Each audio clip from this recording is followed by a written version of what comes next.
Welcome to Stallside Podcast.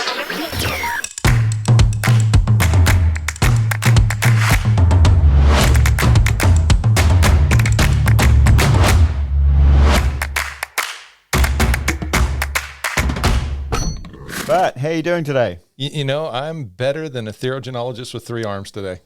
That's a pretty high bar to try to meet. Yeah, it's sort of like a witch in a broom factory. There you go. Yeah, right. Sure. Yeah. So, tell us about today's podcast. Today's podcast, we have Dr. Emma Adam from the Gluck Center on with us today. You know, we've had an interesting year in Central Kentucky with diarrhea in young foals. These brand new 1-2 day old foals getting diarrhea, and it's hard to watch, and it can be devastating for the horse industry. It has been. Yeah, absolutely. I mean, it's really hit us in the hospital too, and that we've just had multiple cases coming in, some very sick foals. Mercifully, most of them have come right. Right. But you're right. It's a huge cost to the industry, and it's something that we're all sort of struggling to fully get our mind around. I mean, we feel that we can treat these foals, but part of that is trying to get an answer and coming up with some form of preventative so we can actually stop this being such a and that's where Dr. Emma Adam comes in. She's been instrumental, her and the Gluck Center where she works. They've been instrumental in helping identify this. They did a great job of finding out what we're dealing with, and they're an incredible resource for us today. So I'm excited to talk to her about. Yeah, this. no, it will be good. It'll be good to sort of see what goes on behind the curtain. I mean, we have these samples, we get these tests run, but it'll be really good to hear about the process of actually finding the organisms causing these conditions, and how these tests come about, and how preventatives are actually made, and just the whole process of putting all of that together. Yeah, I do have a big concern about today's podcast, though, and that's this. I have no problem being in the room with 2 intellectual superiors, which you both are. What bothers me, and I'm concerned about, and you might see something from me today. These accents you 2 have are just they accentuate that intellectual superiority, and you might see me fudge an accent today. I might develop an accent. Oh, there you go. Well, I got some bad news for you, Bart, is that everybody has an accent, right? And I'm really sorry to inform you and everybody else that you all have an accent. And so, haters are going to hate. And so just because we speak English properly is like not it. a problem. You don't understand. It's all good, Bart. I'm aspiring to having that cool, intelligent sounding accent. Well, when I get one, I'll let you know what it's like. All right. Well, let's talk to Dr. Adam. You good with that? Yeah, I'm really good with that. And welcome to today's podcast, Stallside. Incoming, Dr. Emma Adam. Why the podcast? Rood Veterinary Pharmacy has a relatively small marketing budget, especially when you compare us with our competitors. I understand that marketing is important, but telling people that you exist and what you do and why your products or services are different is a must. I thought about what makes us unique, and I realized I wanted to give people something of real value. That's how the podcast idea evolved. I wanted to use the money we had set aside for marketing, not to tell people who we are, but rather to show them, to open up how we do things and give something of value at the same time. The content of this podcast is designed to do exactly that. It's not going to serve as a shameless plug for pharmacy products or services. We want you to know who we are, that quality is uncompromised, that we care about people and their animals. If there are specific topics that you would like us to cover, or guests that you would like to hear from, please email us at stallside@rrvp.com. Hope you enjoy the show. Just one more note, nothing that we talk about here today should be construed as veterinary advice. That's why you have a relationship with your own veterinarian. Thank you for listening. Dr. Adam, welcome to the show. Well, thank you very much indeed, Dr. Morrissey. Thank you for joining us today. We really appreciate it. Not a problem at all. It's a delight. So, to start off, Emma, tell us a little bit about yourself. Oh, I was rather hoping you wouldn't do that. So born and brought up in England, Newmarket. Came over here when I was about 18, 19 and got the chance to work with Dr. Walter Zent. And he and his wife have been the most amazing, kind and generous mentors ever since. And I sort of really fell in love with the idea that coming over here, it didn't matter, what your pedigree was. If you could do the job, you could just get on with it. So it was really liberating and really fun. So, of course, I was terribly homesick, and then went back to England. Of course, then realised I was terribly homesick to come back. So went to vet college and then came back in 98 and been here ever since, one way or another. So pretty lucky in that regard. Fortunate to get lots of great opportunities over here. Did a couple of residencies, PhD, met some fabulous people. Obviously, met Pete and Christina when I was at Penn, so pretty easy. And it's, Lexington's a bit like a honeypot, isn't it? So you just got to keep coming back, and so now I've got to stay. Excellent. So career-wise, you've sort of mentioned a little bit about your education and the residency system. Flesh that out a little bit. Flesh that out. Okay, so I was very lucky to get my toe in the door at Colorado State, where I went one cold winter's day for 6 months, and Pat McHugh actually gave me my first chance, so I'll be forever grateful to him. So I went there, a couple of bags of clothes for a 6-month job, and stayed for a couple of decades. So when I was at CSU, I then got to do food animal internship, stayed into the medicine department for a while, wanted to get some higher education, which, to be honest, by then I was a bit long in the tooth for to do it in England. So I was fortunate then to get a residency at Texas A&M in medicine. But I'd always hankered after doing surgery. I like a bit of sewing and fixing and carpentry. So I was fortunate to then be able to go to Penn to do my surgery residency, which was an absolute blast, just absolute brilliant fun. Obviously, we had some infamous and not so infamous patients up there, and lots of good characters to work with. And then I went back into private practice for a while, wrecked a couple of joints, pulled a few, ligaments off my shoulder, and realised I would really like to continue with my interest in research. I'd done some as an undergrad, and I'd done some as a resident, and I wanted to get back into that. There were lots of questions, and small obsession with cartilage. So I was lucky to be able to follow that up by doing a PhD in Jamie McLeod's lab at the Gluck, which was a great opportunity, really brilliant place to go. So lucky that I'm still there. Excellent. Yeah, so you mentioned the Gluck Center. So talk a little bit about the history of the Gluck Center as you understand it, and its mission to support the equine industry. So that's exactly, the whole key there, Pete. You've hit the nail on the head. And as you probably know, the university doesn't have a veterinary school, but we've had a very, very robust veterinary science department for many, many years. And there's been some just amazingly influential, people and science that's been done at the Gluck. And it's a rare place because its entire mission is for equine research. It's, such an oddity to find a place that is completely and utterly devoted to the equine as a patient. A lot of places will do research in multiple species, but the Gluck is completely blinkered, if pardon the pun. So, so many things that we take for granted came out of the Gluck's research. So things like, putting mares under lights. Most of the infectious disease vaccines that we currently have on the market came out of research that was done at the Gluck over the decades and continues to be done at the Gluck. So about 33 years ago, a new building was built because they recognized we were just outgrowing everything on campus. And that building was made possible through a huge donation from Maxwell and Muriel Gluck, after whom the centre is named. So we had an independent building that was bigger and better and more modern in those times, and that got opened in 1987. And the state matched some of those fundings and the university matched some of those fundings. So we had this extraordinarily rare opportunity to have our own building, and more than that, have people who did nothing but equine research. So small amounts of teaching, no clinical service. So it became, it enabled the sort of powerhouse nature of the research that came from this place to just be mushroom clouded, and it has gone on from strength to strength since then.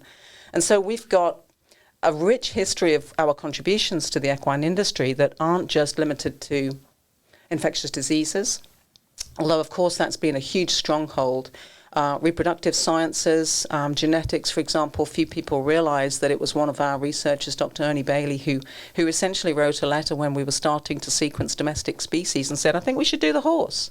At the time, they were deciding what equid they would do. So, the horse is the obvious choice because of its agricultural and economic impact.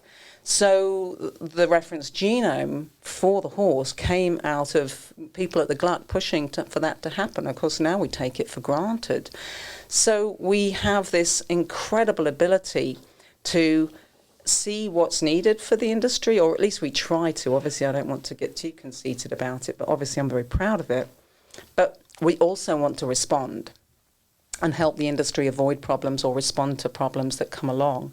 So that is something that is a complete luxury that we have here in Kentucky, and the University of Kentucky is lucky I think, to have such support from the industry around us, which means not just that we have great veterinarians to work with, we have a lot of horses to work with, multiple species, and that puts us in an incredibly fortunate position to be able to gain funding to continue the research that we do in so many different areas. Well, and a part of that shouldn't be missed is how willing our farms and the owners of these horses are to help us out too, because that's really important. Absolutely. And I agree with you. We're so lucky to be in this area, and just there's so much knowledge. And that's exactly right. I've worked in other states, obviously, and I've worked in places where there have been, some really good farms with horses that have high dollar value.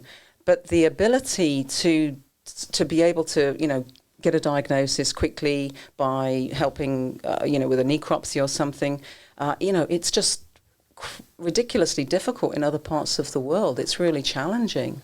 And here we can connect the dots so much more readily and so much more easily. We've got the diagnostic lab right on our doorstep, which is an amazing thing to have, so that we can really nail down what's going on any of our farms. We look for stuff, whereas in other places it's not that people are unwilling to, they're just hampered by not having the facilities to do so. Yeah, that's exactly right.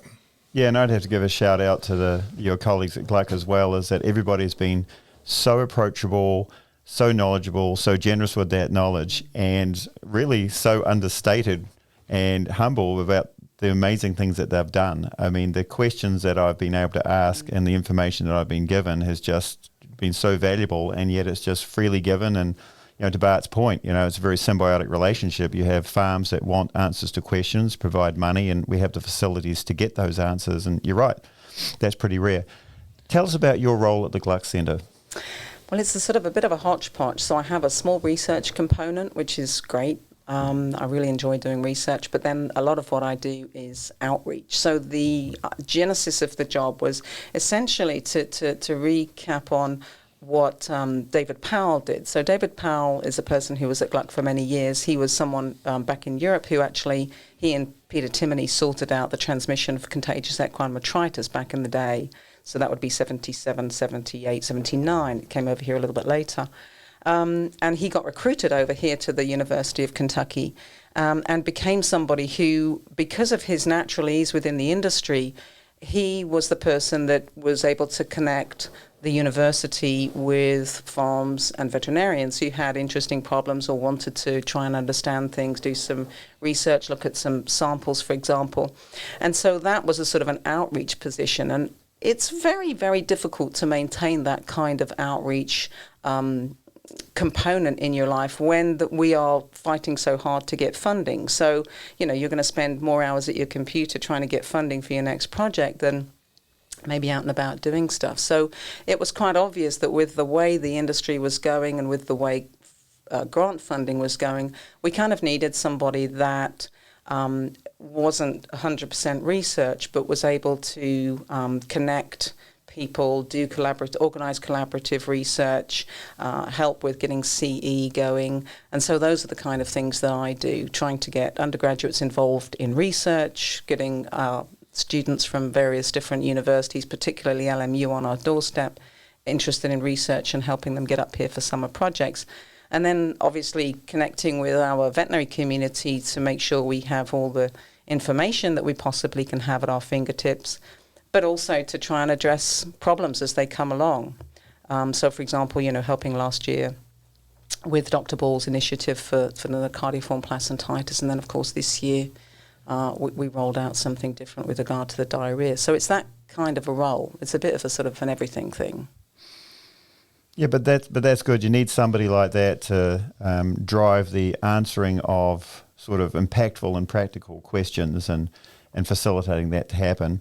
You've touched on the diarrhea this year, the spring of 2021. There's been quite the outbreak, and you're intimately involved in the research that's actually trying to work out what's going on. So could you elaborate on that a little bit for us? Yeah, absolutely. So it became quite obvious in about the middle of February that we were experiencing an uptick in diarrhea. And what was interesting about that initially was that some farms had none at all, and then some farms and veterinarians, when we were talking, they would say things like, oh, I've got about 60%. But as the conversation transpired, you could see that the way that 60% was broken down on the farm was really interesting, because they might say, well, I've had the first 10 foals, no problem at all. And then the next 15 or the next 20 or the next 27, every single one of them got diarrhea. And at that time, we were all very concerned, because obviously we were testing these foals and they were coming up with Clostridium perfringens on PCR. But when we were talking about that and talking with, my colleagues in practice, we were all sort of saying, this just does not seem right. There is a contagious element to this. We were very concerned that because every single foal was getting it when a farm was being affected, that and the foals are kind of coming down with this watery diarrhea at about 48 hours of age, that there's very few things on the list that can do that. The top three being rotavirus, and the fourth position being rotavirus, and the fifth position being C. perf. So there were very few things that could do that, and we were all sort of laughing, saying, gosh, if we didn't know any better and they were testing positive for rotavirus, we'd say this is rotavirus. So we were really scratching our heads at that time. So fortunately, Dr. David Horhoff is a person who is a great leader of the Gluck, and chatting with him, I said, we've got a problem we've got a problem in our industry here, and we need to sort of take a look at this, because these foals are coming up with C. perf positives. Some aren't coming up with C. perf positives, but none of them are testing positive for rotavirus A, and of course now we're much more familiar with it, with A being the only thing we test for at the present time in foals. But this is looking, a bit scary, because we're using a lot of antimicrobials, which is highly appropriate because we want to protect these foals from getting any other diseases as their guts are compromised. But there's something that we're missing here. We're just not, some of these foals aren't even testing positive for anything, so there's something we're missing. And so he said, oh, well, let's get some money together and let's roll out some studies. And so one of the studies we've rolled out is something that Dr. Peter Timoney and I talked about some years ago, and that was that we just don't know what normal is in a lot of these foals. So we've been collecting samples over the last, since the 15th of March. We rolled it out in great haste. We were very, very fortunate, as to your point, Bart, to have amazing help from the farms and our veterinarians, especially the ambulatory veterinarians, who are really hard pushed at this time of year, as you well know. So we've been able to recruit 6 farms with now a total of 90 foals. We're about 23 or 4 foals short of that target. We're testing them, and at the very beginning of that, one of the great things was a Sunday conversation I had with Dr. Feng Li, who's our new virologist. He and his wife Dan Wang. Fantastic, very energetic, wonderful people. The sort of can-do attitude you just love. So, it's a Sunday, and he's getting really excited about, just bring me some samples, Emma, just bring me some samples. We'll just sequence them and see what we've got. And I'm like, this is a fantastic idea, let's do it. So I had got some samples from your colleagues here, here in medicine, and some samples from people on the road. And another practice had contributed some samples, and so we sent them off for sequencing, and that's really been exciting, because we have a bit of a lead on a potentially new variant of rotavirus. So something we're not currently able to test for, or we're not currently able to vaccinate for. Yeah, so talk about that just a minute, because you talked about the rotavirus A, and we're talking about a different variant, which is not included in our vaccination, the vaccine that we have now, nor is the test doesn't pick up this specific.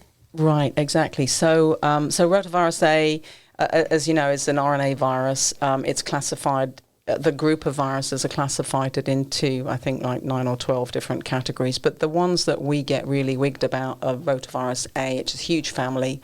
A lot of variants. The nomenclature is extraordinarily confusing. I'll totally admit to that. But that's what typically affects most of our domesticated species, including humans and horses. And so all of our testing has, as you said, it's all for rotavirus type A. We can differentiate the 2 serovars that we typically see in horses, which is G3, that's the vaccine strain, and then G14, which we've identified more recently. But because of this great mystery that we weren't getting anything positive, sequencing is the next thing to do. So unfortunately, we had to send it out to another university, but obviously we're having a bake sale to get our own sequencing machine. And the idea is that with the right bioinformatic help and the right brains, we can piece together large pieces of sequence and map them to the known reference genomes for viruses and bacteria. You actually have to do a massive subtraction to get all of the eukaryotic reads out of there, because we don't want the horse reads. We want the non-horse reads in that sense. And taking a look at that, Dr. Lee was essentially sort of saying, gosh, this is looking like it's more like a rotavirus type B, but it's not exactly a B. Bees are atypical. They're hard to grow in culture. We don't really have any tools to deal with that. Dr. Lee and his group and Dr. Errol at the diagnostic lab are beavering away, developing tools as we speak so that we can try and understand whether these reads, this tentative preliminary virus, is actually an entity, is actually a primary pathogen. So obviously this is very, very preliminary, very, very tentative. Yep. And we haven't satisfied any of Koch's postulates yet because we haven't isolated it yet, we haven't grown it yet, and those are big, big questions that we need to answer. And we're certainly not excluding other things. I'm still about 100 samples shy of this big study where we're looking at the microbiology, aerobic, anaerobic, and PCR results on foals. We've been collecting the mare's samples as well because obviously we don't know where these organisms are potentially coming from. And so that was a question that I had that a lot of people have been asking me. Is this being transmitted foal to foal? Is it mare to foal? Is it in the environment? Where are we getting this from? And then the second part of that, and I understand that a lot of this will be theory, right? That I think you've done a good job of letting us know that we're very early in this, but is this a new disease that is just emerging, or is this something that's been around that now we're finally starting to recognize? So that's actually a really good question, and I think these virus hunters, or they call themselves bug hunters. I mean, they're just like so much fun. It's like David Attenborough reincarnated as a scientist. It's just fantastic because that's a really big question. We don't actually know whether these things have been around, and we just don't have the molecular tools to look for them. PCR is obviously our go-to. It's an amazing tool, right? But it doesn't actually give us the opportunity in an everyday sense to take a broader look at things because it's so exquisitely specific. We have to go in there with this absolute list of things we want to test for. So taking the step back and doing sequencing is now something that is opening up lots and lots of questions for us about where these entities came from. Speaking to Dr. Roberta Dwyer, who, as you know, did amazing seminal work that was totally instrumental in us having this, the rotavirus vaccine we currently have. In 1995, we had an outbreak of neonatal diarrhea, and of course, we hadn't really seen that much neonatal diarrhea since the rotavirus A vaccine that came out. It had been sort of pushed off a little bit until they're a little bit older, so we weren't seeing that, baby diarrhea. They had an outbreak in 95, and it looked like rotavirus, negative on all of the tests. It on the electron microscopy, it looked like it was a slightly smaller virion particle, but it had the characteristics that kind of made it want to be in the rotavirus group. We didn't have the molecular tools back then to nail that down, but at that time they were suspicious it could be a B, a rotavirus type B, but we just don't know. Gotcha. So are these things all around us? And when we happen to hit on a PCR test that gives us something that we want to call a pathogen, we're like, oh, great, found my answer. And that's because, we all want answers. We all are expected to have those answers. So I think we have to sort of open our minds up to the idea that it's all to do with the balance of what's happening in the gut, and that some things are primary pathogens and some things are opportunists, which, of course, is something we've all talked about this year. Yeah, and I think a good point that you make is that with PCR, you can only find what you know to look for. Yeah. And if you have something like this slipping past, how long has it been there? And it's very frustrating, as a clinician to actually run the test and have something sick and have none of the suspects turn up. And the question is, how long has this been around? Well, it just didn't arrive. And the thing for me this year, which surprised me, was that all over the practice area at the same time, these things popped up. It wasn't like it started and you saw any sort of spread. It was everywhere all at once. And I think while we all started to look at the Clostridium perfringens, was that, this was turning up as positive, even though that the crossing points were quite high, is that was something we could hang it on. That didn't look quite right. So was there some environmental cue which altered that organism? But again, you're talking about primary and secondary pathogens. It's just along for the ride. It's a normal gut inhabitant that's getting a chance to do something abnormal because somebody else has let it in the door. So yeah, this is exciting stuff, but it's pretty devastating stuff too. So looking at all this, what do you see as the way forward? If this can be found, if it can be quantified, where do we go next? So when Dr. Lee came last year, we actually, I had actually had a research project completely crash because all the foals got Rota A at 60 to 70 days of age. So I was like, gosh dang it, we need to do something about this. I can't have another research project crashed. But when Dr. Lee came, Dr. Lee and Dr. Wang had done some really interesting work on another enteric RNA virus, porcine endemic disease virus. That does exactly the same as rotavirus does in foals, but it does it to little piglets. So when they came, we talked about the idea of, hey, we should start looking at rotavirus because we're getting issues at 60 to 70 days.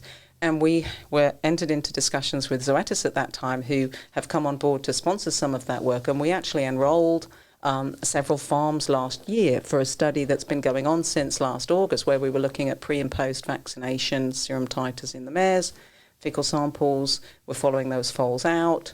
Those farms are doing a heroic job because we're collecting every 2 weeks and have been since the foals were born. So we know how hard that really is. And that project was designed to take a look at where the fecal shedding was come from, getting to your point, because we know in other species these things can come from the mares, but the environment's got to be right.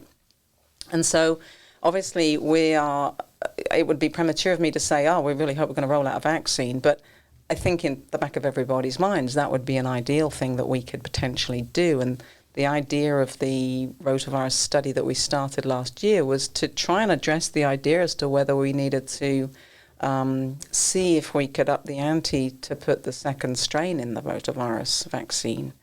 The rotavirus vaccine, I have to say, it's been amazing, and it's kept rotavirus under the radar for about 3 decades.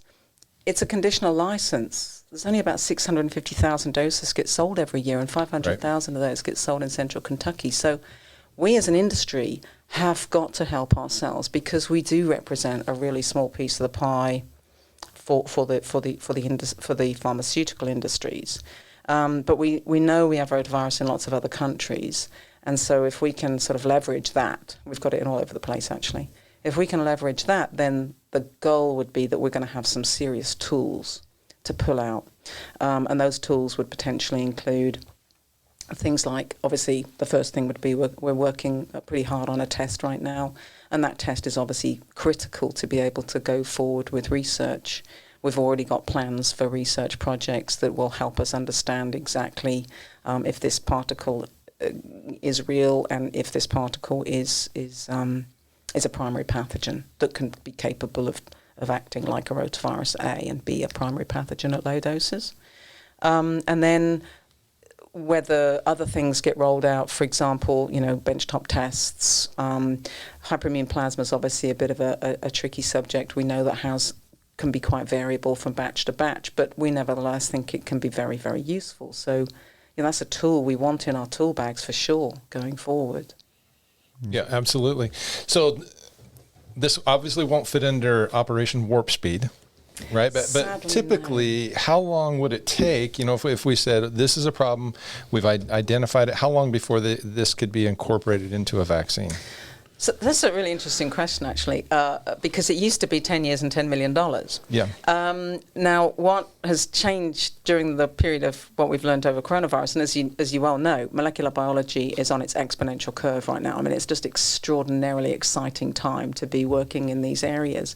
And I was talking about that with Dr. Lee, and I said, oh, gosh, what are we going to do if we can't grow this little virus? And he just said, no problem, we'll just be able to do recombinant. It's all good. And I'm like, oh my gosh, this is like somebody who is, coming from an angle of absolute cutting edge research, and obstacles are there to be got round. It's really exciting. Yeah. I remember actually trying to get him to schedule a meeting with, as I said, the Zoetis group last year, and I said, oh, Dr. Lee, can't you make it that day? Everybody else can make it. And he said, I'm so sorry, I'm on a national coronavirus call. I can't make it. I can't change that. And I was thinking, okay, perspective check, right, yeah.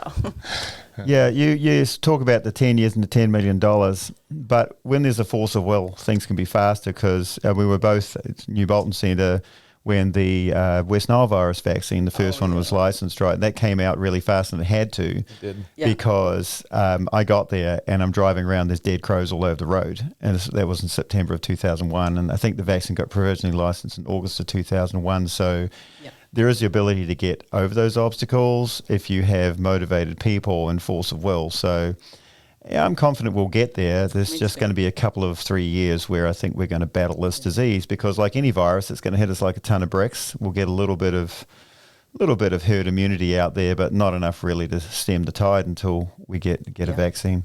Exactly, and the only vaccines currently available for any of the species are Rota A. Yep. So from a clinical perspective, from the two of you, so these are hitting 24 to 48 hours.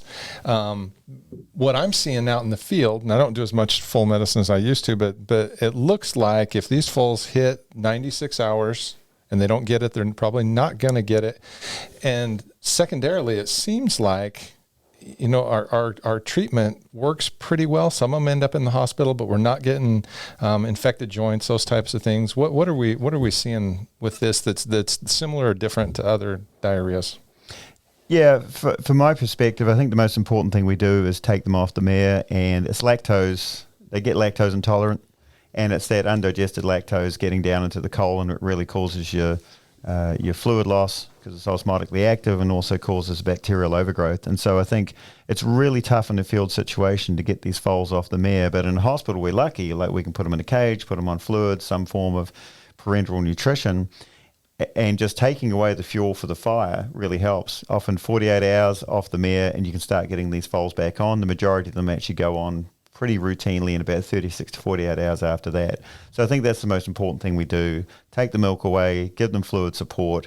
And when it comes to antibacterial usage too, Emma's point earlier, I mean, we want to be judicious and rational in how we use antibacterials, but being a neonate, being at that age, they can very easily get bacteremic, and you do get joints. And I think probably because we've been so proactive and aggressive with our treatment, that we've stopped that happening in this situation. But again, that is one of our great fears. When I get a diarrheic neonate in, my biggest fear is, I can get it over the diarrhea, but am I going to end up with a joint or a physis, and then I've got nothing? Right. Yeah, I completely agree with you. I mean, I think with the crash of 2007, I think a lot of us learned that what can be done on the farm. And there's a lot more that gets done on the farm now since that economic crisis. And back to the bad old days of the late 80s, that sort of approach probably wasn't as fulminant back then. So I think we were really struggling with keeping up with the fluids and the electrolytes on these babies back then. And I think we've just learned so much more about how to handle these. And as Pete says, I think that's absolutely been critical, keeping them healthy. Yeah. So people are much more, they are on it right away. I think the farms these days are just absolutely phenomenal. And people around here, I think it is very easy when you work in this part of the world to take for granted the extraordinary level of skill and education that we work with in our colleagues on the farms and veterinarians and everywhere. It's just right there, because people are so motivated to learn. There are lots of opportunities to learn around here, very well-educated people. It's just a delight. And we forget that is not necessarily the case in other parts of the country or the world, not because people aren't interested, just perhaps because it's not, right on their doorstep.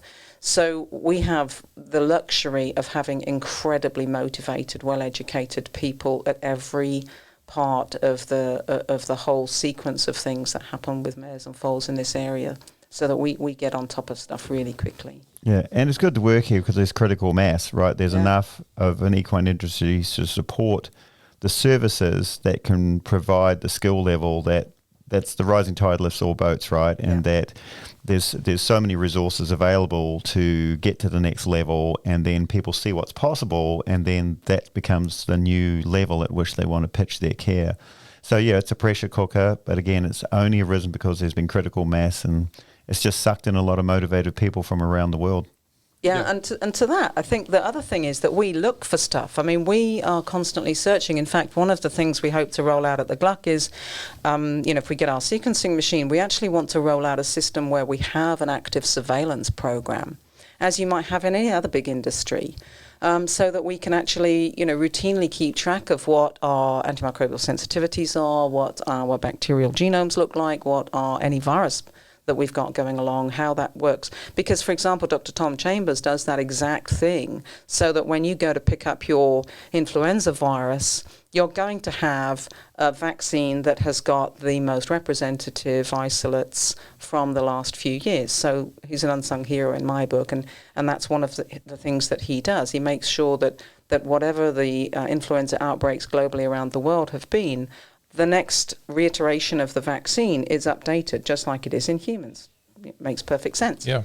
So I think it would behoove us to make sure we can develop that technique, because it's one thing to just start sequencing stuff and then get a list of things, but it's a whole different ball of wax to have the informatics and the researchers who are then going to make that two-dimensional sequencing data into a three-dimensional, disease entity. You've got to test it. You've got to know what background is. You've got to know what normal is.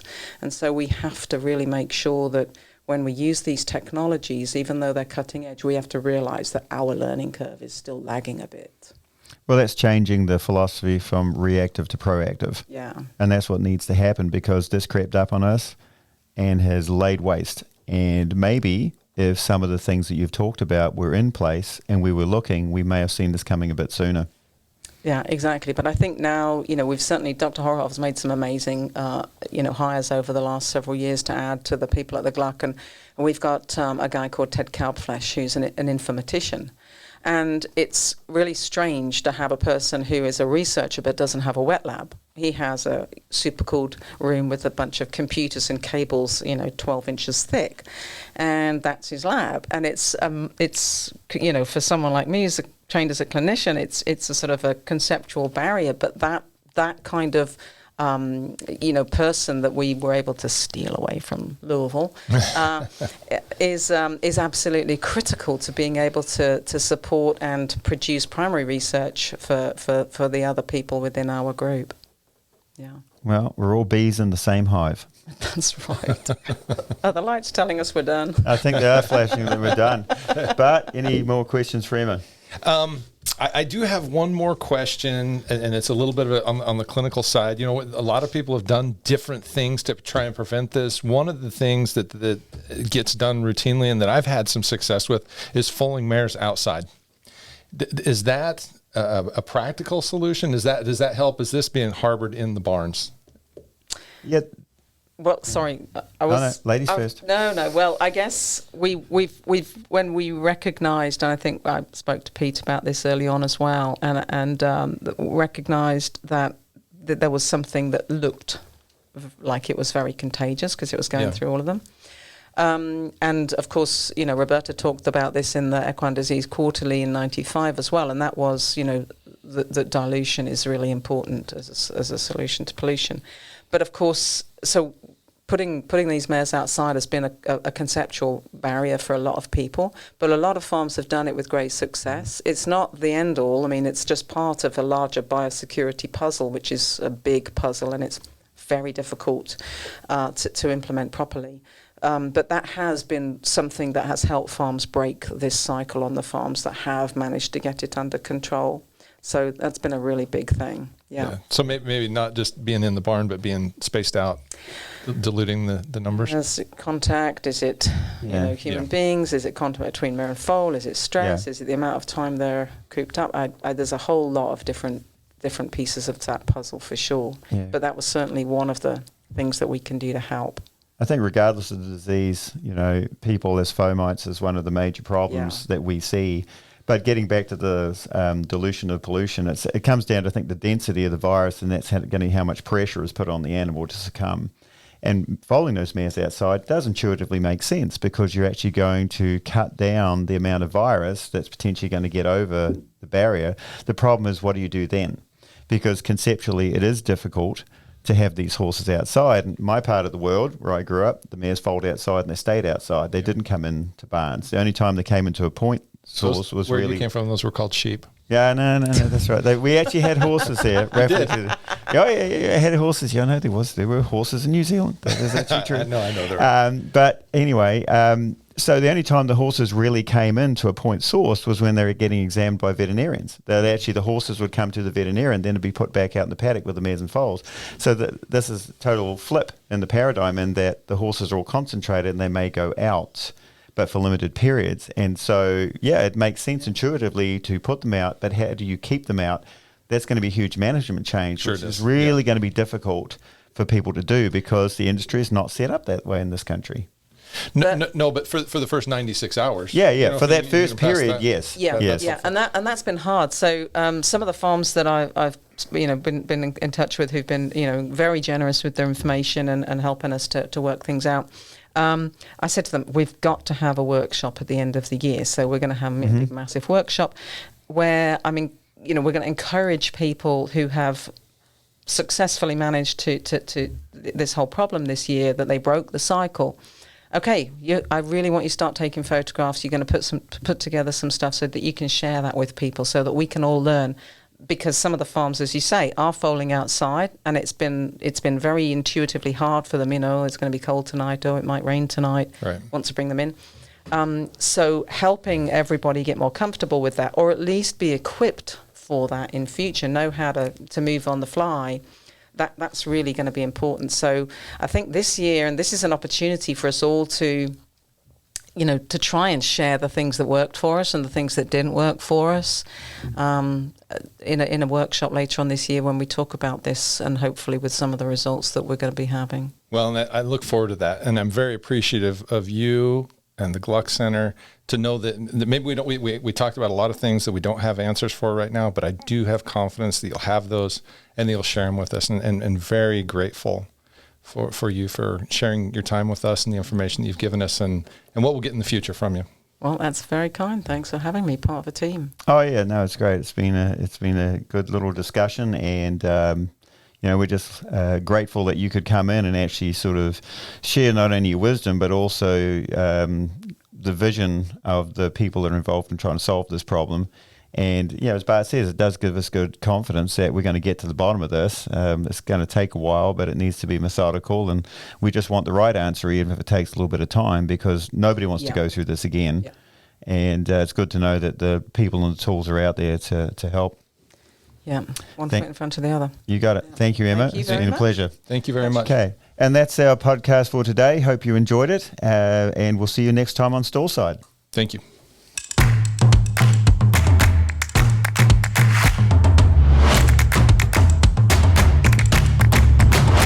Rood and Riddle Veterinary Pharmacy is a full-service veterinary pharmacy located in the heart of the Bluegrass, Lexington, Kentucky, the horse capital of the world. We are the official pharmacy of nationally recognized organizations like the Breeders' Cup, the National Horse Show, and the United States Hunter-Jumper Association.